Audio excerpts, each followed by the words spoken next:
Olá, leitores da Lendo Livros! Seguimos acompanhando Dante pelas regiões do além-túmulo. Neste momento, avançamos pelo paraíso. A Divina Comédia de Dante Alighieri, Paraíso, canto 25. Dante imagina ser coroado na pia batismal de Florença, onde nasceu e da qual foi banido depois de ter sido abençoado por São Pedro. Em seguida, Beatriz convoca São Tiago para arguir o poeta acerca da esperança, mais uma das 3 virtudes teologais. Dante lhe responde. Encerrado o diálogo, chega para juntar-se a Pedro e a Tiago mais uma alma, a de São João Evangelista. Dante não consegue fixar o olhar nele, pois sua luz o ofusca. João lhe pergunta por que isso acontece, já que seu corpo não está ali. O santo revela ao poeta que só Maria e Jesus levaram ao paraíso seus corpos juntos com a alma. No fim, Dante se assusta ao voltar-se para Beatriz, que estava ao seu lado, e não conseguir vê-la. Se acontecer deste sacro poema em que céu e terra puseram as mãos, que me esgotou depois de tantos anos, vencer a crueldade que me baniu do belo ovil onde dormi como um carneirinho. Ele se refere a Florença. Como adversário dos lobos que o atacam, voltarei poeta, com outra voz e outro aspecto, e receberei a coroa de louro na fonte onde fui batizado, porque foi ali que principiou minha fé, que nos aproxima de Deus e que faz Pedro girar 3 vezes em torno da minha fronte. Daquele círculo de onde saiu o primeiro vigário deixado na terra por Cristo, moveu-se uma luz em nossa direção. Então, radiante, minha senhora disse: Olha! Olha! Eis o barão. Ele se refere ao chamado Tiago, o maior, filho de Zebedeu e Salomé, irmão de João Evangelista. É conhecido como um dos 3 primeiros apóstolos de Cristo. Seu homônimo era chamado de Tiago, o menor, filho de Alfeu.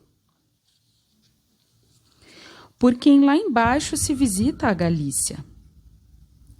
Tal como o pombo que, para manifestar seu afeto, pousa ao lado de outro, gira em círculos e arrulha, assim vi um espírito ser acolhido pelo glorioso príncipe, louvando o alimento que lá em cima os nutre. Ao fim das saudações recíprocas, ambos pararam calados ao meu lado, tão luminosos que não suportava mirá-los. Rindo, Beatriz disse: Ó gloriosa alma que escreveu sobre a generosidade dessa nossa basílica celestial. Fala aqui da esperança que conheceste bem, pois várias vezes a viveste quantas foram as vezes que Jesus sublimou sua predileção aos 3 primeiros apóstolos. Ela se refere aos apóstolos Pedro, Tiago e André. Levanta a cabeça e tem coragem, porque aquele que vem do mundo mortal e chega até aqui deve amadurecer a fim de suportar nossa luz. Tais palavras de consolação vieram da segunda chama, o que me levou a erguer os olhos aonde antes o fulgor intenso impedia o olhar. Já que nosso imperador concede-te a graça de conheceres antes de tua morte seus designatários na sua sala mais secreta, a fim de que, ao ver a verdade deste reino, a esperança, tão acalentada em teu mundo, conforte a ti e a todos os outros. Diz-me o que ela é e como floresceu em tua mente. Assim prosseguiu o segundo lume. E a pia dama, que guiou minhas asas nesse sublime voo, antecipou-se a mim e respondeu: Nenhum filho da igreja militante tem mais esperança do que este.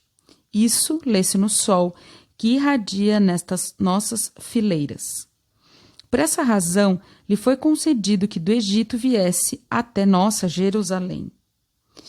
Ela se refere que, na Idade Média, o Egito representava a terra e a escravidão, remetendo ao período em que os hebreus eram escravos desse império, e Jerusalém era a representação da libertação e da redenção. Antes que sua vida seja prescrita.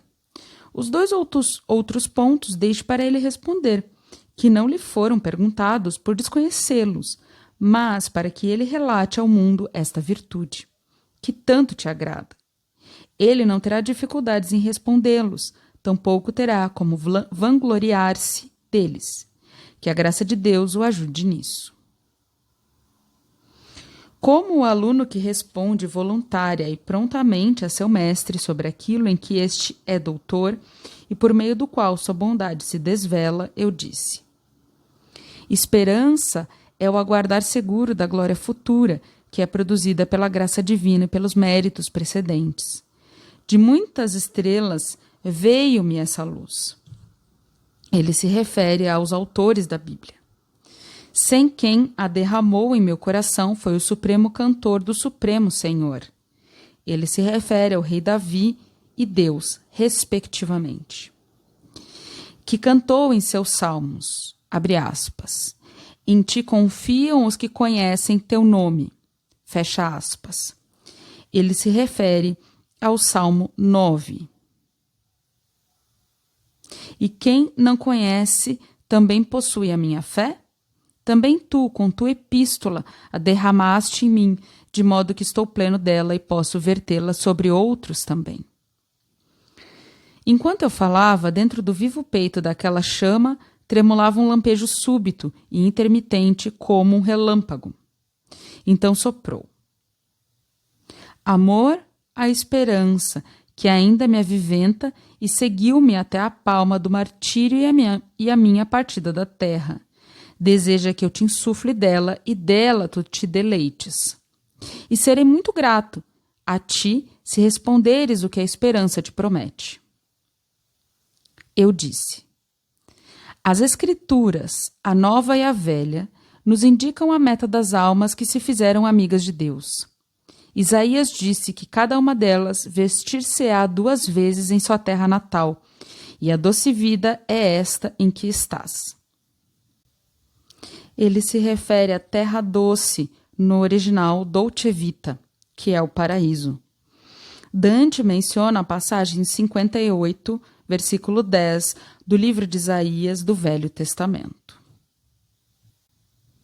O teu irmão nos mostra isso de forma muito distinta e clara lá onde trata das estolas brancas, tornando essa relação evidente. Ele se refere à passagem do Apocalipse, capítulo 7, versículo 9, na qual São João descreve a visão da multidão de eleitos diante de Cristo, vestidos de branco. E assim que pronunciei a última palavra, ouvi acima de nós a melodia do Sperent in te, que quer dizer em ti confiam, entoada pelas luzes que desse modo me responderam.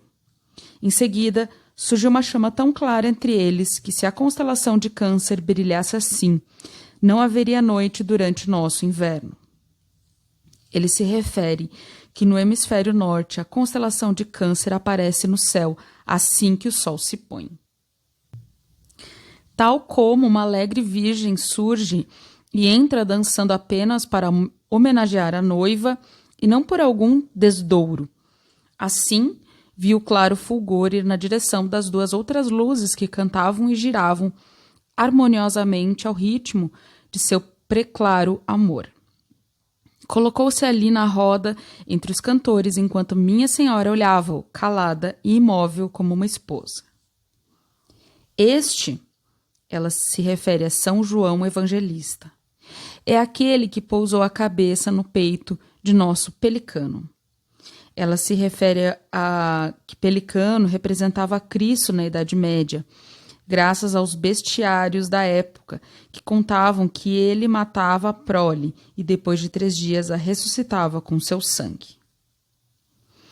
E foi do alto da cruz escolhido para a grande tarefa. Fez assim minha senhora, que calada ou falando não tirava os olhos das 3 luzes.